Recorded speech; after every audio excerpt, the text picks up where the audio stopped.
Começa agora um programa que traz tudo sobre o livro mais lido em todos os tempos. Apresentamos O Som do Livro.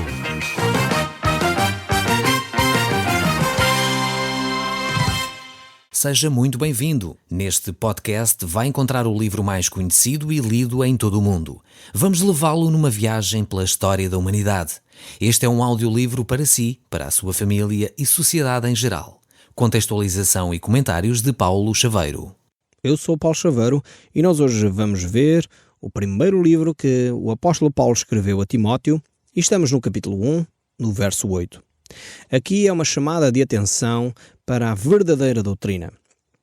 Paulo sabia os perigos que Timóteo tinha pela frente, com os pregadores e líderes religiosos que tentavam a todo custo enganar aquelas pessoas que se tinham convertido ao Evangelho de Jesus Cristo.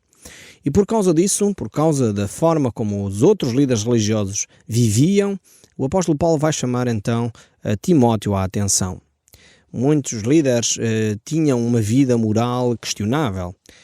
Diziam ser líderes religiosos, viviam numa religião formal, cheia de regras, cheia de tradições, mas vazia de conteúdo.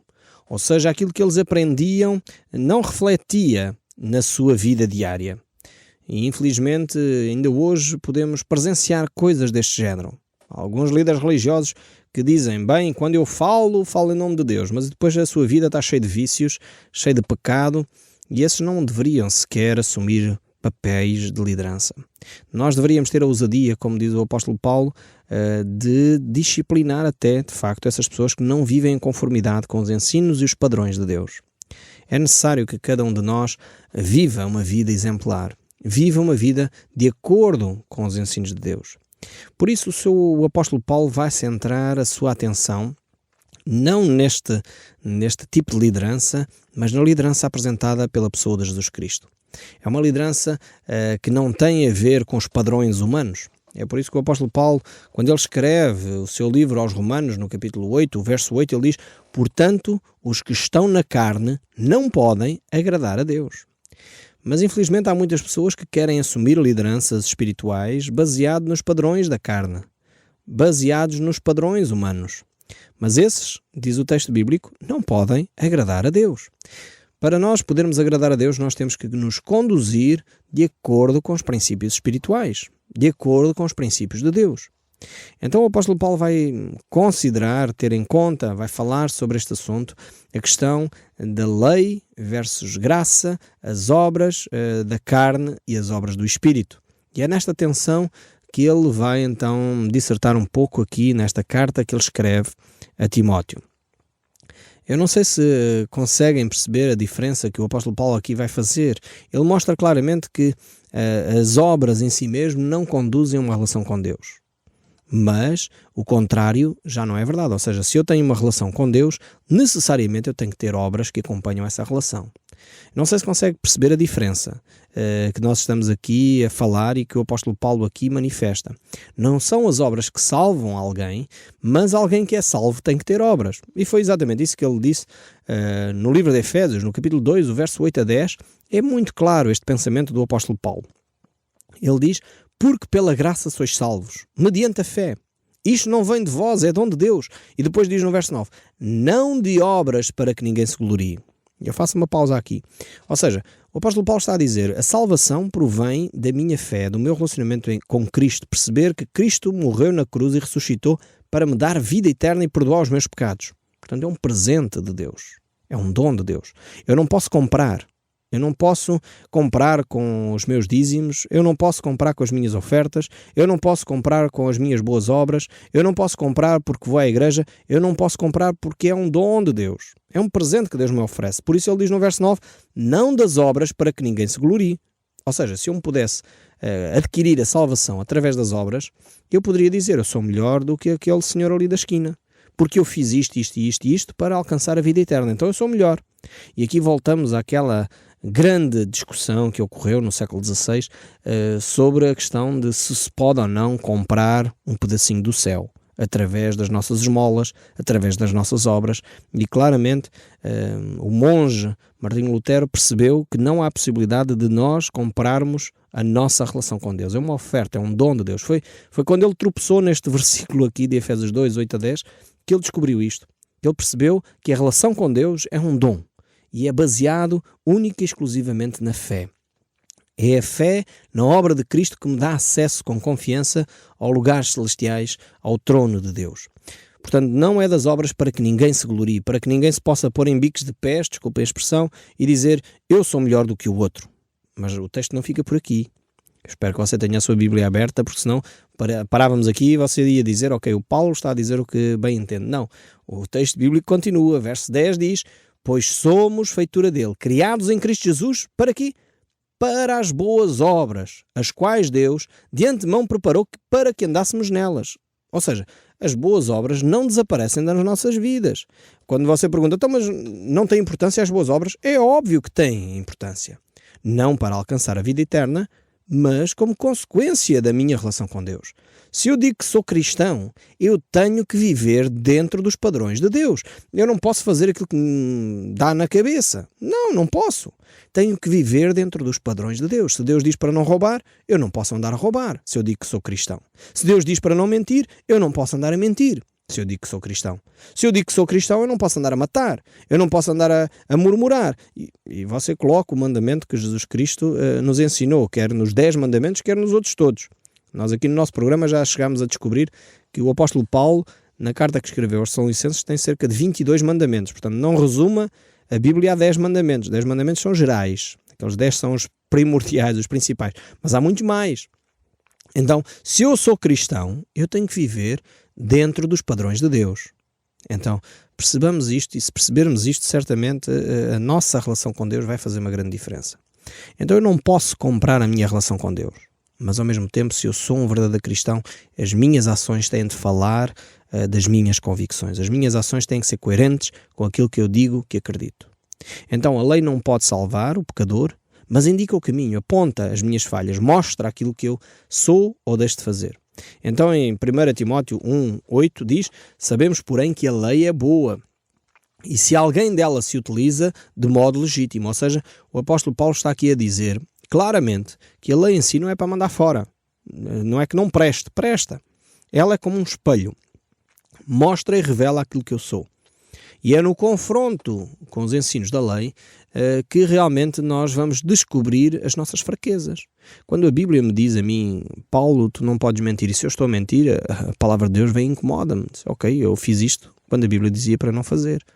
Se a Bíblia diz que eu não devo estar orgulhoso e eu sou orgulhoso, então a Bíblia incomoda-me, porque ela vai-me apontar as minhas falhas. Se a Bíblia diz para eu não ser egoísta e eu sou egoísta, então a Bíblia incomoda-me, porque é a palavra de Deus. E eu preciso dar atenção à palavra de Deus. Então realmente temos que tomar esta atenção. Por outro lado, de facto já falámos disto, não é? A lei, apesar de ser importante, é boa, ensina-nos o caminho, reflete como um espelho, no entanto não é ela que nos salva. A ideia, uma vez alguém deu um exemplo muito interessante sobre esta tensão entre a lei e a graça de Deus. Alguém contou uma história que era mais ou menos assim, enfim, como se fosse um juiz, que alguém foi presente a esse juiz, diante desse juiz, e foi condenado. Essa pessoa tinha praticado de facto um crime e a consequência desse crime era ser condenado.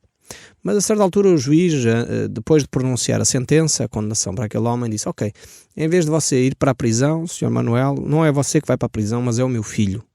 Meu filho amado, a quem eu estimo muito. Ele é inocente, o meu filho é inocente, mas ele vai cumprir a pena em seu lugar. E em vez disso, em vez de você ir parar à prisão, você vai morar em minha casa, vai assumir o lugar do meu filho na minha casa. Agora já não é mais uma questão de lei, você já não está debaixo da lei, mas agora eu vou ter que lhe ensinar como é que você vive na minha casa, onde é que fica a comida, onde é que está a despensa, a que horas é que nos levantamos, a que horas é que saímos para o trabalho, a que horas é que regressamos do trabalho, a que horas temos as refeições. Isto agora já não é uma questão de lei, de cumprimento legal, mas é uma questão de boa convivência. É uma questão de vivermos debaixo da graça, não debaixo de uma lei, mas debaixo da graça, debaixo do amor. E é assim que acontece na família de Deus. Deus retira-nos debaixo da lei, porque Cristo Jesus pagou o preço, foi Ele que foi condenado em nosso lugar, e agora Deus transporta-nos para o seu lar, para um relacionamento de amor, para promover um coração puro e uma fé genuína. Esta é a ação de Deus. Há uma história verídica que se conta de alguém que estava a tentar explicar o que é esta diferença entre a lei de Deus, para que é que serve a lei, e como é que isto se relaciona com a graça. E o curioso é que isto foi ensinado por uma pessoa que às vezes nós pensamos, bem, não fez um curso de teologia, não andou numa faculdade teológica, se calhar não tem muito a ensinar-nos. Foi um índio, uma pessoa que estava no meio da selva e encontrou o relacionamento com Cristo através de um missionário que lá foi falar de Cristo. E a certa altura esse missionário convidou este índio para vir à sua cidade, para, enfim, dar o seu testemunho, como é que ele tinha encontrado a Cristo, que diferença é que Cristo estava a fazer na vida dele. E ele então veio à cidade, levou vários dias até chegar à primeira estação de comboio, conseguiu apanhar o comboio e a certa altura, depois de muitas horas de viagem, ele para num apiadeiro, numa paragem do comboio, e ali há uma pausa para descansar. E então este índio apercebe-se que no bar daquela estação de comboio está uma placa a dizer: é proibido cuspir no chão. Mas ele reparou que toda a gente cuspia no chão. E ele achou aquilo estranho. E então ele continuou a sua viagem, chegou à casa do missionário e estava confortavelmente na casa do missionário. E então foi levado à igreja, onde o missionário servia. E a certa altura os jovens estavam a discutir esta questão da lei, da graça, e esse índio pediu a palavra e disse: eu vivi um episódio que talvez ajude a compreender este aspecto. Eu quando vinha para cá, vinha no comboio, parei no apiadeiro, fui a um bar onde dizia proibido cuspir no chão. Eu penso que isso é a vossa lei. É proibido cuspir no chão. Mas toda a gente cuspia no chão. E aquilo era um lugar imundo. No entanto, cheguei à casa do pastor ou do missionário e não havia placa nenhuma a dizer proibido cuspir no chão, mas ninguém cuspia no chão. E eu creio que isto é a graça de Deus. E de facto este índio deu uma linda explicação do que significa a graça. Não é uma imposição, mas é um ambiente de amor que nos leva a ter respeito pelo próximo. É um ambiente onde a confraternização, onde o amor e o respeito são a principal motivação para nós vivermos dentro de regras, para nós vivermos dentro de um conjunto de regras que orientam a nossa sociedade. As leis em si mesmo não promovem nada. As leis em si mesmo, enfim, ajudam-nos a ser orientação, mas quando o povo tem um coração duro, as leis não servem para nada. E o exemplo foi este índio que deu, e muito bem, de um bar que tinha uma lei que proibia cuspir no chão, mas toda a gente o fazia. E a graça de Deus, de facto, leva-nos, transporta-nos para um patamar superior, para um relacionamento completamente diferente, onde a base desse relacionamento é o amor. Mas voltando aqui ao texto bíblico, o verso 11 deste capítulo 1 diz o seguinte: segundo o Evangelho da glória de Deus, bendito, do qual fui encarregado, sou grato para com aquele que me fortaleceu, Cristo Jesus, nosso Senhor, que me considerou fiel, designando-me para o ministério. Então aqui temos estas palavras que o apóstolo Paulo dá a Timóteo. E aqui temos uma palavrinha que hoje em dia talvez seja mal compreendida: ministério. O apóstolo Paulo aqui, quando fala em ministério, não está a falar de um cargo proeminente, onde se tem um carro com chofer à porta e onde a pessoa é transportada com seguranças atrás. Não é disto que ele está a falar. Não é do Ministério das Finanças, não é do Ministério da Saúde. Ele está a falar de serviço. Como seria importante que os nossos ministros, seja o ministro do culto ou ministros políticos, entendessem que o ministério é serviço e não um cargo, não um título, não uma posição para as pessoas, enfim, venerarem. É triste verificarmos que até alguns ministros de culto, por vezes, acham que ministério é uma posição de grande destaque em que as pessoas quase nos devem venerar. É errado. O ministério é serviço, é estar disponíveis para os outros, é poder ajudar aqueles que são mais carenciados. E o apóstolo Paulo tinha bem consciente esta sua ideia, ele sabia bem o seu lugar. E o verso seguinte, o verso 13, diz: a mim, que noutro tempo era blasfemo e perseguidor e insolente, mas obtive misericórdia, pois o fiz na ignorância, na incredulidade. Este texto é aqui um rasgo de esperança. É um rasgo de esperança para aqueles que talvez hoje convivem com pessoas que blasfemam do Evangelho. Talvez você que me está a ouvir tenha um marido que é contrário à palavra de Deus, que se opõe ao Evangelho de Cristo. Eu quero dizer que o apóstolo Paulo já foi muito pior do que o seu marido, provavelmente. Talvez você que me está a ouvir, você mesmo diz, que horror, este fulano está para aqui a falar e eu não quero saber das coisas de Deus, mas continua a ouvir, já agora ouça até ao fim, porque provavelmente Deus está-lhe a dar aqui uma oportunidade para si. O apóstolo Paulo era alguém que era blasfemo, era um perseguidor da igreja, chegou ao ponto de consentir com a morte de Estevão, provavelmente foi um dos que votou para que Estevão fosse morto. Mas ele teve a oportunidade de se encontrar com Deus, este Deus de misericórdia, um Deus que toca mesmo aqueles que estão longe. Eu tenho tido o privilégio de conviver com algumas pessoas que no passado se diziam ateus e depois de conhecerem a Cristo, de conhecerem a Bíblia, de conhecerem alguns cristãos, começaram a ter uma ligeira dúvida sobre se eram realmente ateus e passado algum tempo começaram a perceber que já não eram ateus. Passado algum tempo tornaram-se cristãos. Porque perceberam este Deus de misericórdia, este Deus que toca as nossas vidas de uma forma real. Não é histórias, não é fábulas, é realidade. Estamos a falar de transformações genuínas na vida familiar, no caráter, no sentimento, na emoção, na paz interior. É Deus quem preenche. E quando nós experimentamos este Deus, as nossas opiniões realmente ficam em segundo plano. E eu espero sinceramente que você possa, como Paulo experimentou esta misericórdia de Deus, você possa experimentar na sua própria vida e talvez do seu cônjuge, que até hoje tem mantido longe dos princípios de Deus. Eu oro para que isso aconteça na sua vida também. O verso 14 ainda prossegue. Temos aqui um grande verso também. Diz assim: transbordou, porém, a graça do nosso Senhor com a fé e o amor que há em Cristo Jesus. Fiel é a palavra e digna de toda a aceitação, que Cristo Jesus veio ao mundo para salvar os pecadores, dos quais eu sou o principal. O apóstolo Paulo tinha perfeita consciência do seu pecado. E Cristo Jesus veio a este mundo exatamente não como um grande professor, não como um grande mestre, como alguns dizem, Jesus era um grande mestre. Não, Jesus não veio para ser um grande mestre. Jesus veio para ser o salvador daqueles que são pecadores. Aliás, Jesus disse isso com todas as letras. Aqueles que são justos não precisam de médico. Aqueles que se acham sãos não precisam de médico. Mas aqueles que são pecadores realmente precisam de um Salvador. Talvez você pense, bem, eu não sou assim tão pecador como o apóstolo Paulo. Ainda bem, por um lado. Mas se você reconhece o seu estado de pecado, você precisa de Cristo. E enquanto você não reconhecer esse estado de pecado, realmente Cristo não faz sentido para si. Aqueles que estão doentes é que precisam de médico. Aqueles que acham que estão sãos, de facto, não vão ao médico. E conta-se aquela história até daquela senhora, já de idade, não é? Que os filhos insistiam para ela ir ao médico. Ela dizia, não vou. Mas ela estava a perder peso e a perder sangue. Mas os filhos diziam, tem que ir ao médico. Não vou, eu estou boa. Até que finalmente ela aceitou ir ao médico e o médico diagnosticou um cancro. E ela virou-se para os filhos e disse, eu bem vos avisei, eu estava bem antes de vir ao médico, agora já estou doente, não é? Há algumas pessoas que são assim, que pensam que estão sãos até se confrontarem com a palavra de Deus, até se confrontarem com Cristo, que é este grande médico, que nos confronta com o nosso pecado. E quando nós reconhecemos o nosso pecado, então precisamos de Cristo, deste Salvador. É Ele quem nos pode livrar de nós próprios.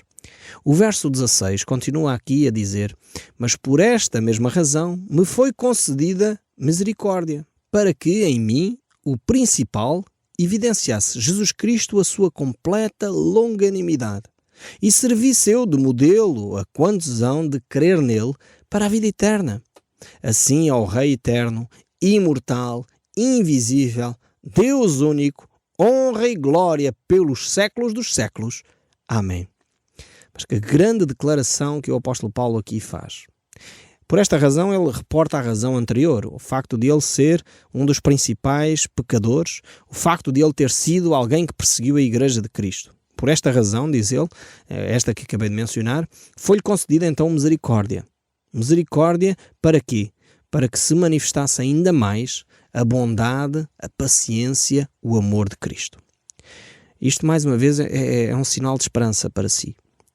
Para si que me está a ouvir, nós temos vários ouvintes que estão em presídios espalhados pelo nosso país. Eu quero dizer que há esperança para si também.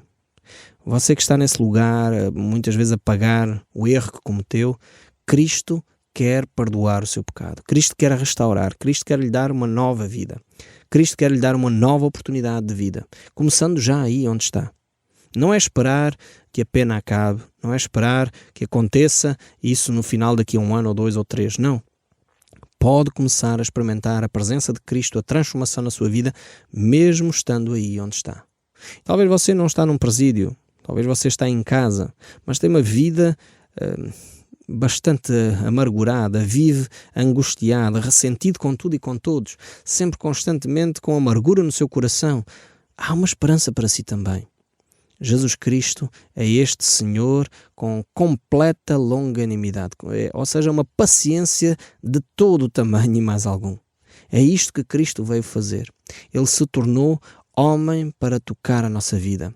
Mas ao mesmo tempo o apóstolo Paulo não deixa dúvidas nenhumas. Ele não foi só o homem que veio se identificar connosco. Não, Jesus Cristo, e este verso 17 eu sugiro que sublinhe na vossa Bíblia, porque às vezes há movimentos religiosos, até que se chamam religiosos, eu ponho dúvidas, mas pronto, movimentos que se chamam religiosos que diminuem a pessoa de Jesus Cristo. Dizem, Jesus não é Deus. Ou, Jesus é um Deus menor. O apóstolo Paulo aqui não deixa dúvidas nenhumas que Jesus Cristo é Deus. Ele diz ao Rei Eterno, Jesus Cristo, que é o sujeito do contexto, temos que, mais uma vez, inserir este versículo 17 no seu contexto. E o contexto que se está a falar aqui é da pessoa de Jesus Cristo. E o verso 17 diz, ao Rei Eterno. Quem é o Rei Eterno? Jesus. Ao Rei que é imortal. Quem é este Rei que é imortal? Jesus. Ao Invisível. Quem é este Invisível? É Jesus, neste momento está nos céus. E ao Deus único. Quem é este Deus único? Jesus. Ele diz, honra, glória pelos séculos dos séculos. É um texto vital para afirmar a divindade de Jesus Cristo. Como eu disse, há de facto grupos religiosos que tentam diminuir a pessoa de Jesus Cristo. Isto é um sinal, ou uma marca daqueles que não seguem o verdadeiro Evangelho de Cristo. É diminuir a identidade de Jesus Cristo. Dizer que Jesus Cristo não é Deus. É por isso que nós acreditamos na Trindade Divina, em Deus Pai, Filho e Espírito Santo. O Som do Livro, uma produção da Rádio Transmundial de Portugal.